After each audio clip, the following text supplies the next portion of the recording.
El espejo de las profundidades. Mi nombre es Juan Morales, tengo 34 años, y mientras escribo estas líneas desde mi estudio en Cádiz, con las manos temblorosas y la mente fragmentada por lo que vi en las profundidades del estrecho de Gibraltar hace 5 años, sé que nadie me creerá jamás. Dirán que fue alucinación por narcosis de nitrógeno, que la presión me afectó el cerebro, que todo fue producto de mi imaginación. Pero yo sé lo que vi en ese espejo, sé lo que me sonrió desde el otro lado del cristal en las entrañas de aquel submarino nazi hundido, y sé por qué nunca, jamás, volveré a sumergirme en las aguas españolas, porque lo que vive en las profundidades está esperando a que regrese, y cada noche, cuando miro mi reflejo en el baño, por una fracción de segundo, veo esos ojos completamente negros sonriéndome de vuelta. Hay algo increíblemente mágico en poder visitar el fondo marino entre los arrecifes coloridos y la vida marina. Para Juan, el buceo era más que un hobby, era una obsesión, una droga, su forma de escapar de la realidad mundana de ser mecánico en un pequeño taller de Jerez de la Frontera.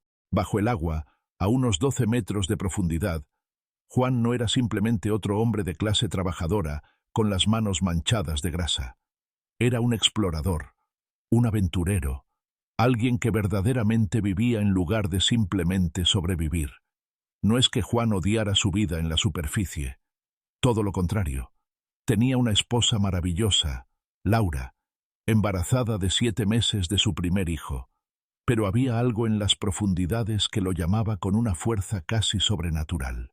Es como abrir una puerta a otro mundo, a otra dimensión incluso, le había explicado a Laura una noche, mientras acariciaba su vientre abultado. Allí abajo todo es diferente, más puro. Laura había sonreído, aunque Juan notó cierta preocupación en sus ojos. Conocía a su marido lo suficiente como para saber que su pasión por el buceo rayaba en lo obsesivo. A veces se preguntaba si Juan no prefería estar bajo el agua que con ella. Durante más de 10 años, Juan había explorado prácticamente todas las aguas accesibles de la costa andaluza, desde las formaciones rocosas de Cabo de Gata hasta los pecios hundidos cerca de Tarifa. Siempre descubría algo nuevo, siempre había un rincón inexplorado esperándolo. Pero esta vez sería diferente. Esta vez exploraría nuevos horizontes. La oportunidad llegó en forma de un concurso organizado por la Federación Española de Actividades Subacuáticas. El premio: una expedición de buceo técnico en las traicioneras aguas del estrecho de Gibraltar, específicamente en la zona donde, según los registros históricos, yacían los restos de varios submarinos de la Segunda Guerra Mundial. Juan, estoy a punto de dar a luz, había protestado Laura cuando él le contó sobre el concurso. No puedes irte ahora. Es solo una semana, había respondido él, ya visualizando las posibilidades. Y es mi última oportunidad antes de que nazca el bebé. Después de esto, me centraré completamente en la familia. Te lo prometo. Laura había cedido finalmente, aunque con reticencia. Conocía esa mirada en los ojos de su marido, esa hambre que solo las profundidades del océano podían saciar. La carta de aceptación llegó un martes de noviembre. Juan había ganado. Partiría hacia Algeciras en una semana para unirse a un grupo de buzos experimentados en lo que se promocionaba como la expedición de buceo técnico más desafiante de España. En los días previos al viaje, Juan visitó religiosamente a su viejo instructor de buceo, Manolo, un veterano de 60 años que había explorado las aguas del Mediterráneo durante 4 décadas. «Dime que no vas a bucear en el estrecho», le dijo Manolo cuando Juan le explicó el plan. «¿Por qué? Es la oportunidad de mi vida, Manolo. Pocos buzos civiles tienen acceso a esas profundidades». El rostro de Manolo se ensombreció. Sus cejas se arquearon dramáticamente y una mueca se formó en la comisura de sus labios. ¿En serio estás considerando bucear en esas aguas, Juan? Juan se quedó un poco desconcertado por la reacción súbita de su instructor, pero mantuvo la calma. En realidad estoy emocionado por este nuevo destino. Manolo, Sabiendo que nunca podría detener a alguien tan apasionado como Juan, simplemente respondió que su único consejo era mantenerse con el grupo y nunca perseguir nada más allá de los límites establecidos. Era un consejo extraño, pero Juan se lo tomó en serio. Tal vez su instructor no había tenido una buena experiencia en el estrecho. No obstante, Juan seguía emocionado con la idea de expandir su experiencia de buceo a aguas más desafiantes. El estrecho no es como las aguas tranquilas de Cabo de Gata, continuó Manolo, su voz cargada de una seriedad inusual. Allí abajo hay cosas que es mejor dejar sin disturbar. ¿Qué tipo de cosas? Pecios de guerra, Juan. Tumbas de acero llenas de almas que nunca encontraron paz. Algunos lugares están malditos por la sangre que se derramó en ellos. Juan se rió, pensando que su viejo instructor estaba siendo dramático. Pero la expresión en el rostro de Manolo no cambió. «Prométeme una cosa», dijo Manolo, agarrando el brazo de Juan. «Pase lo que pase allí abajo, no te separes del grupo. Y si ves algo que no debería estar ahí, algo que te llame, aléjate. Algunas curiosidades pueden costarte más de lo que imaginas». El viaje a Algeciras transcurrió sin incidentes. Juan se alojó en un hotel modesto cerca del puerto, donde se reunió con los otros 7 participantes de la expedición. Todos eran buzos experimentados, algunos con décadas de experiencia en buceo técnico y exploración de pecios. El líder de la expedición era Carlos Vázquez, un veterano de buceo militar con más de 20 años explorando los fondos marinos del estrecho. Sus ojos grises tenían esa cualidad penetrante de alguien que había visto demasiado bajo el agua. «Caballeros», dijo Carlos durante la reunión informativa, «van a bucear en aguas que pocos han explorado. El estrecho no perdona errores. Las corrientes son traicioneras. La visibilidad puede cambiar en segundos. Y los pecios que vamos a explorar han estado sumergidos durante casi 80 años. Algunos de ustedes ya conocen las reglas, pero las repetiré. No se separen del grupo, respeten las profundidades máximas y por ningún motivo entren en espacios confinados sin autorización». Juan asintió junto con los demás, pero su mente ya estaba en las profundidades, imaginando qué secretos yacían en el lecho marino del estrecho.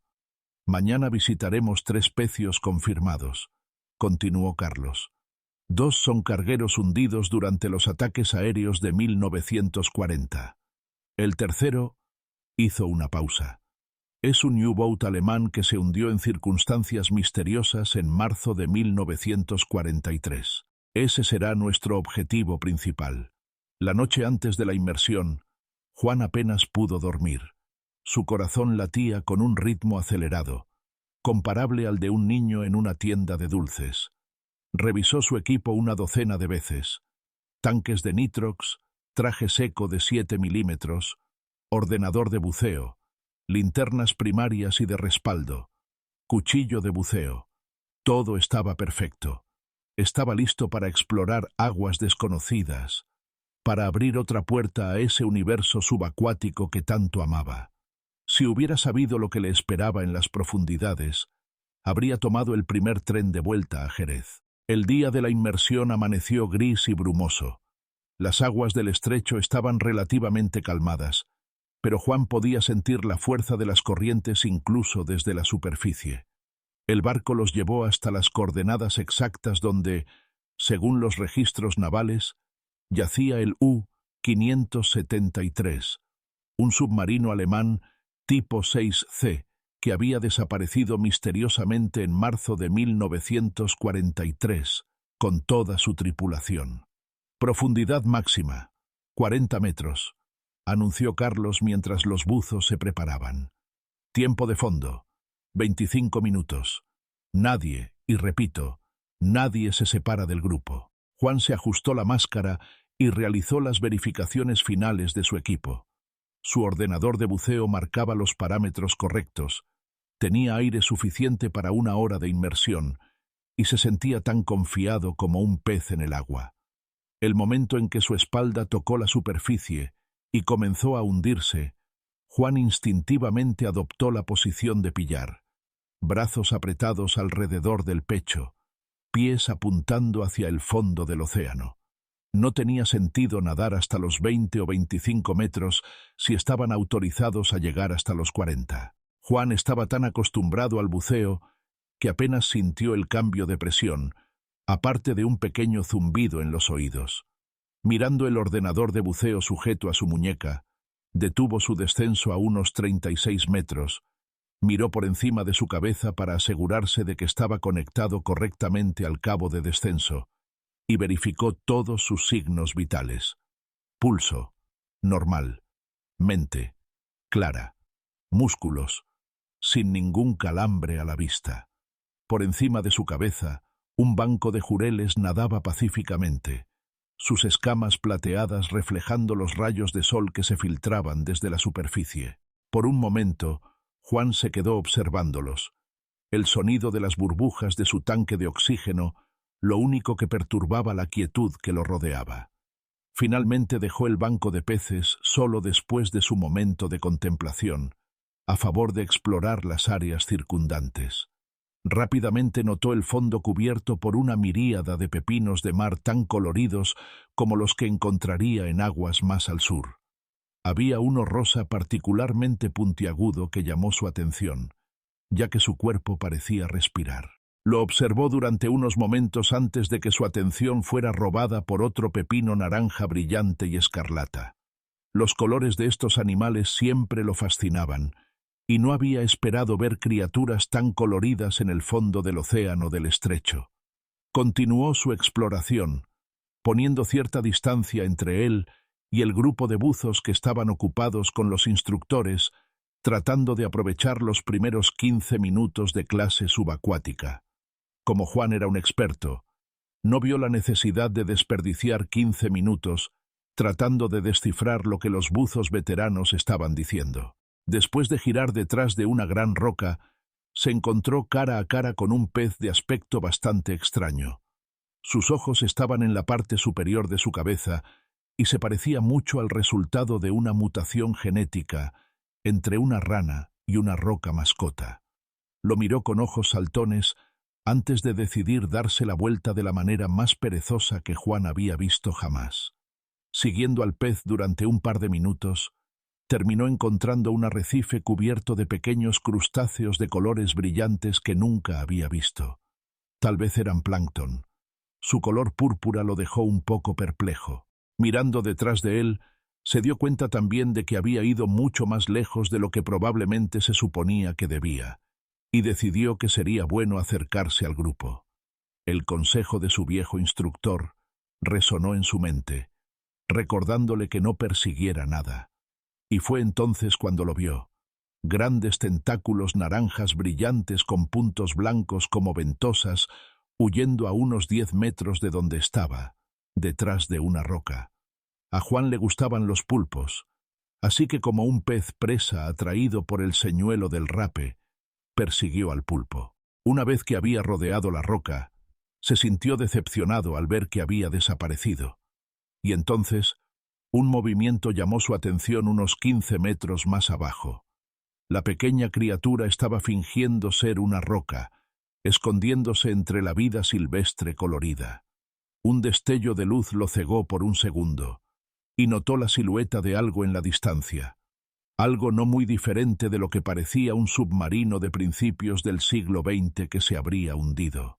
La mitad de su costado había sido desgarrado y podía ver el interior. Juan no pudo contenerse. 51 metros de profundidad era unos 11 metros más profundo de lo que se suponía que debía bucear, pero supuso que mientras no se quedara demasiado tiempo, su tanque de oxígeno no se agotaría demasiado rápido. Aún podía escuchar débilmente las burbujas escapando. Fue a por ello. No podía perder la oportunidad de visitar un naufragio, sin importar el riesgo. Ni siquiera pensó en Laura y su hijo no nacido. Quería saber qué lo había cegado y qué lo había llamado a ese lugar. Liberando al pulpo de su atención, Juan verificó sus signos vitales y su tanque de oxígeno. Aún tenía unos 30 minutos de aire si se quedaba a esa profundidad. Ir más profundo significaría que probablemente tendría alrededor de 20 minutos si tenía suerte. Aunque no sería suficiente para saciar su curiosidad, ya que le encantaría explorar la totalidad de este naufragio, tomaría lo que pudiera. Mientras más profundo nadaba, más dura sentía la presión. Podía sentirla en la forma en que sus músculos se tensaban y lo mucho más fría que se estaba poniendo el agua. Estaba empezando a atravesar su traje, y si había estado bien antes, ahora era mucho más difícil moverse como le placía. Cerrando los ojos, hizo algunos ejercicios para reducir su pulso y aprovechar al máximo el oxígeno que inhalaba. Una vez que sus músculos ya no estaban agarrotados por las agujas punzantes del frío que atravesaban su traje, nadó aún más profundo y alcanzó el vientre abierto del submarino naufragado. Entrar se sintió como moverse a otra dimensión. Vio emblemas en la pared y se preguntó a qué país pertenecían. No podía ser España. Los españoles tenían una marca registrada bastante reconocible, al igual que los rusos y los estadounidenses. Este parecía alemán, con el águila y la esvástica apenas visibles bajo décadas de corrosión marina.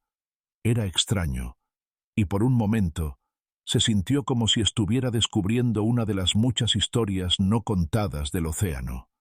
¿A quién pertenecía el submarino?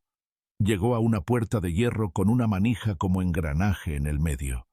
La giró, y le tomó toda su fuerza abrirla, sus bisagras liberando lo que sonaba como un gemido moribundo, mientras finalmente se abría. Juan la empujó completamente y miró alrededor buscando algo que la mantuviera abierta, eventualmente encontrando una gran pieza de tubería desechada en el suelo.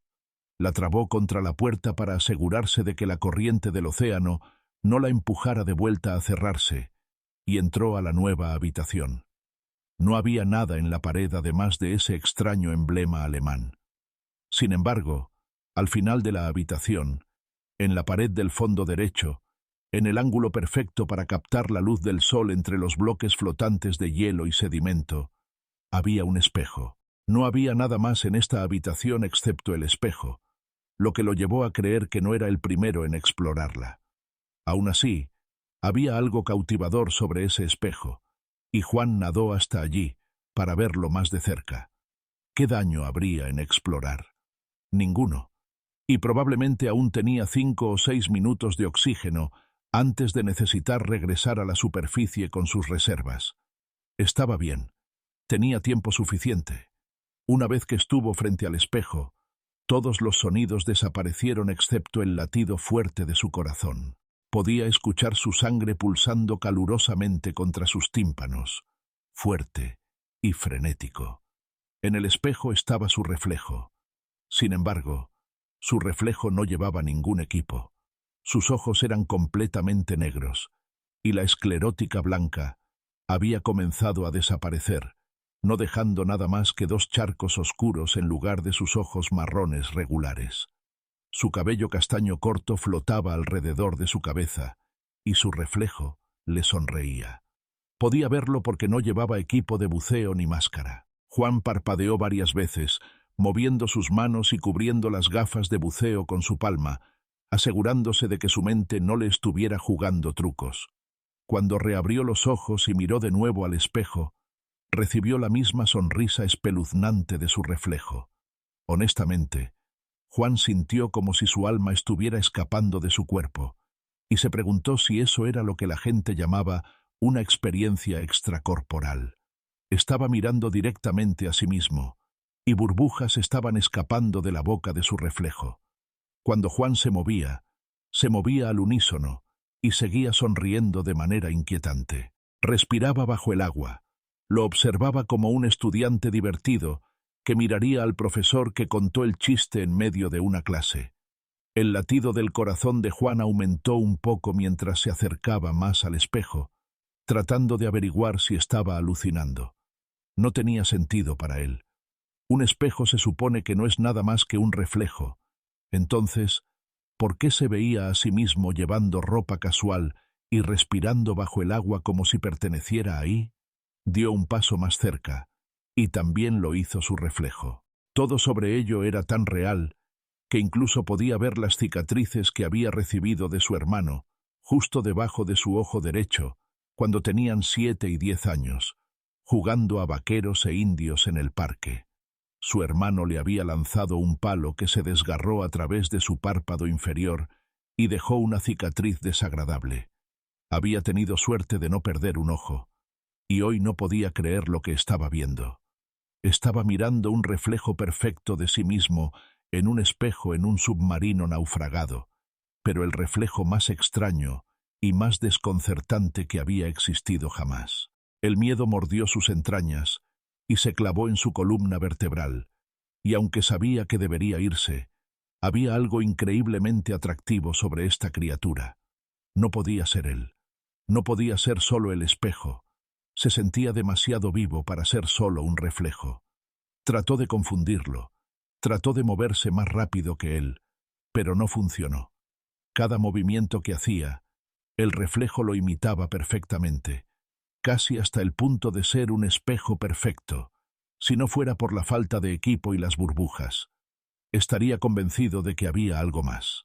Mientras que las burbujas no salían del tanque como las suyas, su reflejo tenía burbujas escapando de su boca, las cuales imitaban las suyas perfectamente. Juan se acercó aún más, casi al punto donde podía tocar el espejo, y mientras más cerca llegaba, más amplia se hacía la sonrisa en su reflejo. El latido del corazón de Juan estaba alcanzando un máximo histórico, y sintió ondas de calor lavándolo, su brazo izquierdo doliendo como si fuera a tener un ataque cardíaco. Solo unos centímetros más, y iba a tocar el espejo. Casi sintió que se doblaba bajo sus dedos, maleable como tocar caucho. Se lo imaginó tragándoselo. Su ordenador de buceo le alertó sobre el bajo nivel de oxígeno, robando así su atención de su reflejo. Cuando volvió a mirarlo, su expresión había cambiado a angustia y furia absoluta. Ni siquiera notó que no había burbujas saliendo de la boca de su reflejo. Ver su cara distorsionada por una emoción tan vívida le dio un susto de muerte, y Juan quería alejarse del espejo, pero justo en ese momento se preparó para luchar. El polo se abrió un espacio entre los bloques flotantes de sedimento y hielo, y la luz se reflejó en el espejo una vez más, cegándolo efectivamente. Juan nadó fuera del submarino y se unió al grupo. Cuando Juan finalmente regresó a la superficie, no era el mismo hombre. Después de una experiencia como esa, nadie podría permanecer igual. ¿Cómo iba siquiera a poder hablar de esto con alguien sin sonar absolutamente loco? La respuesta era simple. No podía. Pero tal vez tampoco quería. Durante el viaje de regreso a Algeciras, Juan permaneció en silencio, mirando las aguas del estrecho con una mezcla de fascinación y horror. Los otros buzos hablaban animadamente sobre la inmersión, intercambiando fotos y videos de la exploración del U-Boat. Pero Juan no había tomado ninguna foto, no había grabado ningún video.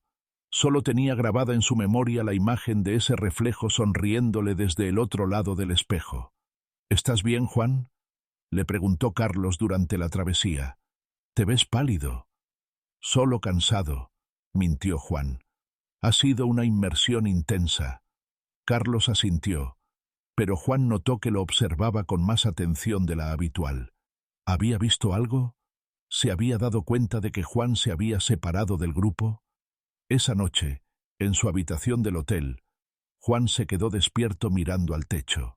Cada vez que cerraba los ojos, veía esos ojos completamente negros sonriéndole desde el espejo. Veía esa sonrisa que se hacía más amplia mientras más se acercaba. Su teléfono sonó. Era Laura.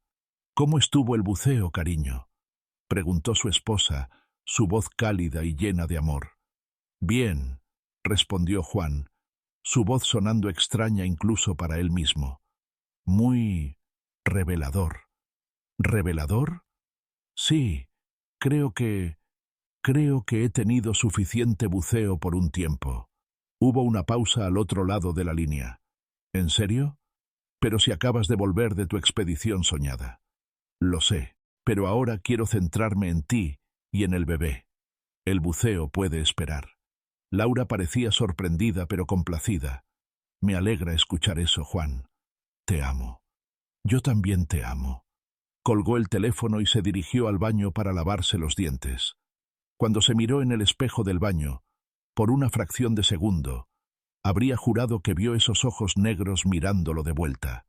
Se alejó del espejo rápidamente, el corazón latiendo con fuerza. Cuando Juan regresó a casa, Laura aún no había dado a luz. La besó tiernamente y se convirtió en un hombre ejemplar para ella. Le compraba flores, le masajeaba los pies después de un largo día y cocinaba para ella cuando su estómago le jugaba malas pasadas. Y cuando el pequeño Samuel llegó al mundo, se convirtió en un padre aún mejor para su hijo. Juan nunca volvió a bucear. Esta transformación sorprendió a todos los que lo conocían. Sus amigos del club de buceo lo llamaban constantemente, invitándolo a expediciones locales, viajes a las Islas Canarias, inmersiones en los mejores lugares del Mediterráneo. Juan siempre declinaba cortésmente. «Ya no me interesa», les decía. «Tengo otras prioridades ahora». Manolo, su viejo instructor, visitó la casa una tarde, preocupado por el cambio drástico de su antiguo alumno. «Juan, muchacho, ¿qué te pasó en esa expedición?», le preguntó mientras tomaban café en el patio. «Nada especial», respondió Juan, evitando la mirada de su mentor. «Solo me di cuenta de que hay cosas más importantes en la vida que estar bajo el agua». «¿Seguro que no pasó nada? Te conozco desde hace años y nunca había visto a alguien tan apasionado por el buceo como tú. Era como una adicción». Juan se quedó callado por un momento, girando su taza de café entre sus manos. «A veces», dijo finalmente, «uno descubre cosas bajo el agua que es mejor dejar ahí abajo». Manolo lo miró con intensidad. «Viste algo en el estrecho, ¿verdad?». Juan levantó la vista, y por un momento, Manolo vio algo en sus ojos que no había estado ahí antes. Algo que parecía miedo, pero también algo más profundo. Algo que parecía conocimiento. «Algunas puertas», dijo Juan lentamente, «es mejor no abrirlas nunca». Los años pasaron. Samuel creció, comenzó a caminar, a hablar, a hacer todas las cosas maravillosas que hacen los niños. Juan se sumergió completamente en su papel de padre y esposo, dejando atrás cualquier vestigio de su antigua obsesión. Vendió todo su equipo de buceo: las botellas, el regulador, el traje de neopreno, las aletas, la máscara, todo. Laura se ofreció a guardarlo, por si acaso, pero Juan insistió en que no lo necesitaría nunca más. «Estoy seguro», le dijo, «esa parte de mi vida ha terminado». A veces, en las noches tranquilas cuando Samuel ya estaba dormido, Laura intentaba sacar el tema. «¿No extrañas el buceo?», le preguntaba. «Era tu gran pasión». «Mi gran pasión eres tú», respondía Juan, y aunque era sincero, Laura notaba que sus ojos se dirigían hacia el espejo del salón cuando lo decía. Juan había desarrollado una extraña aversión a los espejos. No era algo obvio, no gritaba ni se alejaba cuando veía uno, pero Laura notó que evitaba mirarlos directamente. Cuando se afeitaba por las mañanas, mantenía la vista baja. Cuando pasaban por escaparates con cristales reflectantes, Juan miraba hacia otro lado. «¿Estás bien?», le preguntó una vez después de notar que había dado un pequeño respingo al ver su reflejo en la ventana de una tienda. «Perfectamente», respondió Juan, pero su sonrisa no llegó a sus ojos. Los años se convirtieron en una rutina confortable. Juan trabajaba en su taller, llegaba a casa, cenaba con su familia, ayudaba a Samuel con las tareas, veía televisión con Laura. Era una vida perfecta, mundana, completamente normal, excepto por las pesadillas. Juan nunca le contó a Laura sobre los sueños donde estaba de vuelta en ese submarino hundido, de pie frente al espejo.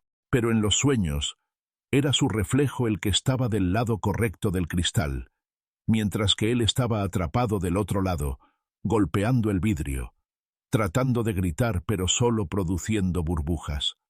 En los sueños, su reflejo le sonreía con esa sonrisa terrible y lentamente se alejaba del espejo. dejando a Juan atrapado en un mundo al revés, donde el agua era aire y el aire era agua. Despertaba empapado en sudor, el corazón latiendo como un martillo neumático.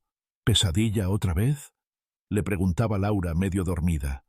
Solo el trabajo, mentía Juan. Estrés. Cuando Samuel se convirtió en un adulto, se casó y se mudó de casa, Juan enfocó toda su atención en su esposa. Viajaron por el mundo, exploraron y conquistaron montañas y cuevas, visitaron museos y ciudades históricas. Era como si Juan estuviera tratando de llenar el vacío que había dejado el buceo con todo tipo de otras experiencias. Pero Laura sabía que algo faltaba. Podía verlo en la forma en que Juan miraba el océano cuando visitaron la Costa Brava, o cómo se quedaba callado cuando pasaban por tiendas de equipos de buceo. Un día de primavera, Laura llegó a casa del trabajo con una sonrisa enorme en el rostro. «¡Juan!», gritó, agitando un sobre en el aire. «Tengo una sorpresa increíble». Juan salió de su estudio, donde había estado leyendo. «¿Qué pasa?». «Mira esto». Laura sacó 2 billetes de avión y unos cupones de buceo del sobre. «He ganado un concurso en el trabajo. Un viaje de buceo para 2 personas en las Islas Canarias. Podemos ir la próxima semana. Será como una segunda luna de miel, y finalmente podremos bucear juntos». El rostro de Juan cambió instantáneamente. El color se drenó de sus mejillas, y sus ojos se fijaron en los cupones con una intensidad que Laura nunca había visto antes. «Es perfecto, ¿verdad?», continuó Laura, emocionada. «Sé que dejaste el buceo hace años, pero pensé que tal vez era hora de volver a intentarlo. Los 2 juntos esta vez». Juan agarró los billetes de avión y los cupones de buceo de las manos de Laura. Por un momento, se quedó mirándolos, y Laura vio algo extraño pasar por su rostro, una mezcla de anhelo y terror absoluto. Entonces, lentamente, comenzó a rasgar los papeles en pedazos pequeños. «¡Juan!», gritó Laura. «¿Qué estás haciendo?». Los pedazos cayeron al suelo como confeti. Juan levantó la vista hacia su esposa, y Laura retrocedió involuntariamente. La sonrisa que se extendía por el rostro de Juan era la cosa más espeluznante que había visto jamás. Sus labios se curvaron hacia arriba de una manera que parecía casi inhumana. Era demasiado amplia, demasiado perfecta, y no llegaba para nada a sus ojos. «Buen intento», dijo Juan, su voz extrañamente suave y cantarina. «Pero prefiero quedarme aquí contigo». Laura se quedó inmóvil, mirando a su marido con horror creciente. Por un momento fugaz, habría jurado que los ojos de Juan se habían vuelto completamente negros. «Juan», susurró, «¿qué te pasó en esa expedición?». La sonrisa de Juan se hizo aún más amplia. «Descubrí», dijo lentamente, «que algunas cosas es mejor dejarlas donde pertenecen, en las profundidades». Epílogo. La verdad en el espejo. Esa noche, Laura no pudo dormir. Se quedó despierta mirando a Juan, quien dormía pacíficamente a su lado con esa misma sonrisa extraña, aún jugando en las comisuras de su boca. A las 3 de la madrugada, se levantó silenciosamente y fue al baño. Necesitaba agua, necesitaba pensar, necesitaba procesar lo que había visto en los ojos de su marido. Se inclinó sobre el lavabo, abrió el grifo y se echó agua fría en la cara. Cuando levantó la vista hacia el espejo, se congeló. En el reflejo, parado detrás de ella, estaba Juan. Pero no era el Juan que había estado durmiendo en la cama. Este Juan no llevaba pijama, llevaba ropa de calle, y sus ojos eran completamente negros. Y estaba sonriendo. Laura se giró rápidamente, pero no había nadie detrás de ella. El baño estaba vacío. Miró de vuelta al espejo. Su propio reflejo la miraba, pálida y aterrorizada. Nada más. Pero mientras se alejaba del espejo, escuchó algo que hizo que se le helara la sangre en las venas. El sonido de burbujas, como si alguien estuviera respirando bajo el agua. Se giró hacia el espejo una última vez, y por una fracción de segundo, vio algo que la perseguiría por el resto de su vida. Su propio reflejo, pero con ojos completamente negros, sonriéndole desde el otro lado del cristal, y entendió, con una claridad terrible, que el hombre con el que había estado viviendo durante los últimos 20 años tal vez no era su marido después de todo. Tal vez el verdadero Juan se había quedado en ese submarino hundido en las profundidades del estrecho de Gibraltar, y lo que había regresado a casa era otra cosa completamente. Algo que había aprendido a imitar perfectamente a Juan Morales, pero que no era él. Algo que vivía en los espejos y se alimentaba de los reflejos de las almas perdidas en las profundidades. Laura salió del baño lentamente, cerrando la puerta detrás de ella. En el dormitorio, Juan seguía durmiendo pacíficamente. Pero ahora Laura notó algo que nunca había visto antes. Juan nunca se veía en los espejos que había en el dormitorio. Su lado de la cama estaba posicionado de tal manera que ningún cristal reflectante podía captar su imagen mientras dormía, y se preguntó si eso había sido una coincidencia, o si había sido muy intencional. Nota del autor. Esta historia está basada en testimonios recopilados de buzos que han explorado pecios de guerra en aguas españolas. Los nombres han sido cambiados para proteger la identidad de los involucrados. El U-573 realmente existió y se hundió en el estrecho de Gibraltar en circunstancias misteriosas en marzo de 1943. Su ubicación exacta sigue siendo clasificada por las autoridades navales españolas. Si alguna vez te encuentras buceando en aguas profundas y ves algo que no debería estar ahí, algo que te llama desde las profundidades, aléjate. Algunos reflejos es mejor no encontrarlos nunca. Y si alguna vez dudas de la identidad de alguien cercano a ti, míralos en un espejo. Los verdaderos humanos